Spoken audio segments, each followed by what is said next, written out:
Salut les terriens, ici Stylian de la Team Hercule et aujourd'hui, tout premier deck profile sur le jeu Dragon Ball Super Card Game Fusion World. C'est un petit peu long comme nom mais on va s'y faire très vite. Je dis également bienvenue aux nouveaux abonnés sur la chaîne.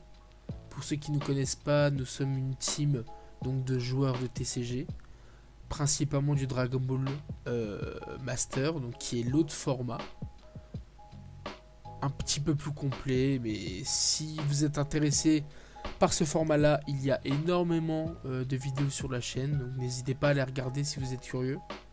Mais là aujourd'hui on est là pour parler de Dragon Ball Fusion. Et avant de commencer la decklist, on va quand même parler du logiciel que j'utilise, enfin du site internet plutôt, donc il s'appelle Top Deck Diffusion. Voilà, vous pouvez faire votre decklist dessus. Tout est à jour, c'est fait par des joueurs de la communauté. Comme vous pouvez le voir dans les onglets juste au-dessus, il y a donc Master et également One Piece.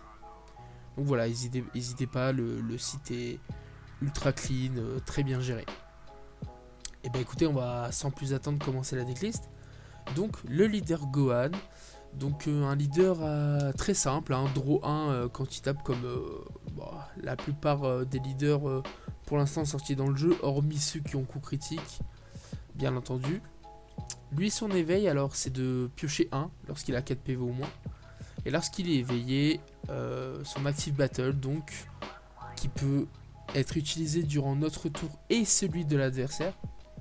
On place une énergie de notre terrain dans notre drop et il gagne 15 000 de puissance pour la bataille, pour le combat. Ce qui est juste excellent. Ce leader de toute façon est actuellement l'un des meilleurs leaders du jeu. Selon moi c'est lui le meilleur actuellement. Il est complet, vous allez voir que toute la decklist tourne principalement également sur l'abus de son active battle qui est juste incroyable. Alors, on va commencer dans l'ordre. Je vais déjà vous présenter les petites cartes. Donc on a un petit Goku, voilà, draw 1 qui fait toujours plaisir. On a un Gohan donc, qui nous permet de regarder le top 3 de notre deck. On ajoute une carte d'un coût de 5 ou moins avec le trait Saiyan. Et on l'ajoute à la main et on place les cartes restantes en dessous de notre deck dans un ordre aléatoire. Donc ce qui est intéressant dans Fusion comparé à Master, c'est que les extras ont aussi des traits. Voilà, donc par exemple le Big Bang Attack, là vous voyez il a le trait Saiyan. Ce qui n'est pas le cas à Master, ça se passe pas du tout comme ça. À Master les extras n'ont pas de trait. Donc voilà, donc c'est vraiment intéressant d'avoir implanté cette mécanique dans ce format, je trouve. En T2, on va avoir Trunks. Trunks qui peut pas attaquer le leader, qui a 25 000 de base stats, ce qui est énorme pour un T2, mais qui va nous permettre en fait de gérer les battles adverses. Tout simplement, c'est très fort dans plusieurs match-ups, notamment Ginyu. En miroir, ça va dépendre comment la personne en face de nous va jouer, mais voilà, en tout cas, dans plusieurs decks, même contre rouge, cette carte fait son effet. Et si vous n'utilisez pas de la game, c'est une plus 10 000, donc qui n'est pas à négliger. C18, très très bonne carte. Lorsqu'on la joue, on pioche 1, on défausse une carte, ça nous permet de cycler la main et d'épurer le deck. Quand on a 6 énergies ou plus, lorsqu'on attaque avec cette carte, on pioche une carte. Vous allez voir qu'on va beaucoup piocher avec ce deck.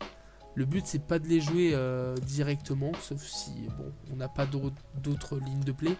Mais en late game, la carte est vraiment très très puissante. Voilà, donc les T3, bah écoutez, on va passer à la carte, l'une des cartes les plus importantes dans la couleur, donc dans la couleur verte. Tout simplement, pour 3, on ajoute la carte du dessus de notre deck en énergie. Donc voilà, tout simplement la carte du ramp. À préciser quand même que la carte arrive en mode action. Donc voilà, si on l'ajoute T3, si on l'ajoute T3, on met une carte du dessus de notre deck en énergie, on peut jouer derrière un petit drop, un Gohan ou Goku sans hésiter, ou garder un mana pour se défendre avec une autre extra que je présenterai après. Les T4. Les T4, bah, là pour le coup, il y en a juste un seul, pas des moindres, Vegeta. Vegeta qui dit que lorsqu'il est joué, on ajoute une carte d'un coup de 3 ou plus depuis notre drop dans nos énergies en rest mode. Donc voilà, va falloir juste faire attention à respecter cette condition, mais ce n'est pas très compliqué, comme la carte que je vous ai présentée juste avant a un coup de 3. Donc on peut très bien faire l'extra et le tour d'après jouer Vegeta. Un autre effet, on peut défausser une carte pour choisir une carte adverse avec 2 ou moins et la mettre KO. C'est intéressant dans certaines situations pour gérer des bloqueurs, des cartes un petit peu plus chiantes. Voilà, donc pas utiliser tout le temps cet effet, mais il peut nous débloquer pas mal. Et bon, encore une fois, le plus 10 000 aussi sur le Vegeta est très bien. Voilà, ça nous permet d'avoir une grosse force de combo quand même dans le deck. Les T5, je vais commencer par... Est-ce que c'est la moins intéressante? Je ne sais pas. En fait, ça dépend vraiment des match-ups, encore une fois. Hein. Mais celle-là, quand elle est jouée, donc elle a 30 000 pour 5. On choisit une carte adverse avec un coup de 4 au moins, on la met KO. Voilà, c'est pareil. Hein. En fait, vous allez voir que le deck, il fait à peu près tout. Il sait se défendre, il sait agresser, il sait contrôler le board. C'est pour ça que le deck est très puissant et énormément joué dans les tournois, aussi bien en tournoi boutique et sur la version digitale du jeu. On a Thalès qui a coup critique 30 000. Donc lui c'est une attaque qu'on n'aime pas se prendre. On aime bien essayer de se défendre ou de bloquer son attaque. Malheureusement des fois on n'y arrive pas. Quand il est joué, on ajoute une carte de 3 ou plus dans notre drop, dans notre énergie. Donc, par exemple, T3, on joue cette carte. Donc, à notre prochain tour, avec l'énergie du tour, on sera à 5 mana. On pourra donc directement jouer Thalès et passer à 6. Ce qui est juste fabuleux. La carte MVP du deck, elle est indispensable. Elle est absolument trop forte. En fait, lorsqu'il est joué, on met une carte depuis le dessus de notre deck, pardon, dans nos énergies en rest mode, c'est bien précisé, elle ne sera pas en mode action. Cependant, on a aussi la possibilité de le faire lorsqu'une carte est placée dans notre drop depuis notre zone d'énergie. Donc, ça coïncide avec l'effet du leader en active battle. Donc, à chaque fois que vous allez faire son active battle, tant que vous avez cette carte sur le board, et ben en fait vous n'allez pas perdre d'énergie virtuellement parlant. Vous allez la perdre sur le moment, mais avec son effet vous allez la récupérer. Donc vous pouvez tout le temps abuser de l'effet de l'active battle. Je rappelle bien sûr que c'est qu'une fois par tour, hein, durant le tour de chaque joueur, mais qu'une seule fois par tour.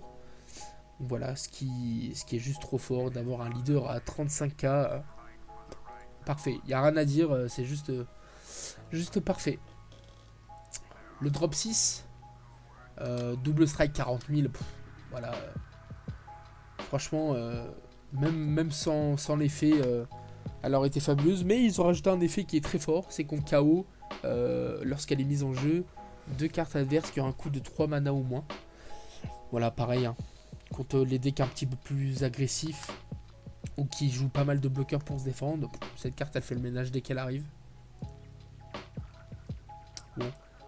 Yamcha en super combo, vous pouvez jouer King Vegeta. Actuellement, vous pouvez jouer celle que vous voulez, il n'y a pas de synergie particulière à jouer King Vegeta. La secrète, 50 000, on défausse 1 quand elle est jouée, on choisit toutes les cartes adverses de combat, bien entendu. Avec un coup de 5 ou moins, on les met KO, mais cette carte ne veut pas attaquer le tour. On a fait cet effet. À savoir quand même que vous n'êtes pas obligé de faire l'effet, vous pouvez juste la jouer, taper à 50 000, par exemple en fin de partie, pour achever l'adversaire. La carte on la joue x1, x1 parce que, d'autant plus que c'est une plus 0, donc bon, c'est normal, après c'est une secrète, mais voilà, x1 elle sera suffisante, de toute façon, Généralement, si vous en avez besoin et que vous la jouez au bon timing, avec toute la défense que vous avez derrière dans le deck que je vais vous présenter dans un instant, vous verrez que vous n'aurez pas de mal à renverser la tempo lorsque vous jouez cette carte. On va montrer le boss monster du deck, hein, qu'on joue x4. Broly. Broly qui pioche 1 lorsqu'il est joué. On choisit une carte adverse, peu importe son coup, on la détruit. Et lorsqu'elle attaque, elle se remet en mode action. C'est-à-dire qu'avec cette carte, on tape 2 fois à 45 000 minimum. Si on ne combo pas. Donc vraiment, la plus grande menace actuelle du jeu. C'est très dur de s'en sortir face à cette carte. Lorsqu'on est mis à portée au niveau des PV. Mais bien sûr, le deck ne dispose pas que de ça. Il a d'autres armes, comme le Big Bang Attack par exemple, qui lui dit que lorsque vous avez 6 énergies ou plus, on réduit son coût de 1, donc elle ne coûte que 1. On place une de nos énergies dans la drop, on choisit une carte adverse avec un coût de 5 au moins, on la met KO. Donc, notamment dans le miroir, c'est pas mal pour gérer cette carte.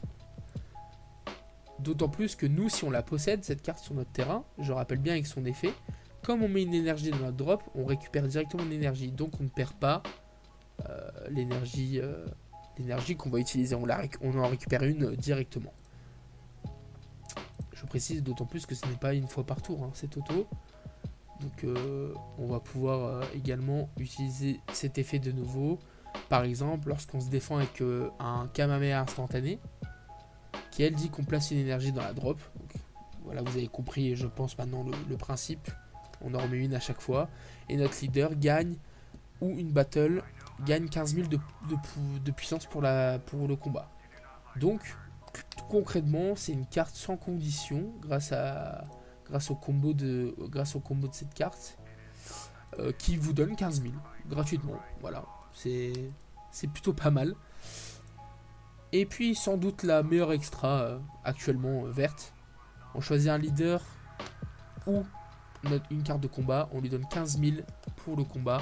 Et si on a 6 énergies ou plus, on lui donne 10 000 supplémentaires. Ce qui fait donc 25 000 en une seule carte, qui est plus grand qu'une super combo en défensif. Donc voilà. Comme vous constatez, le deck fait un peu tout. Il n'y a pas besoin de s'éterniser sur la decklist, hein. On est au début du jeu, les cartes sont claires, les combos sont clairs.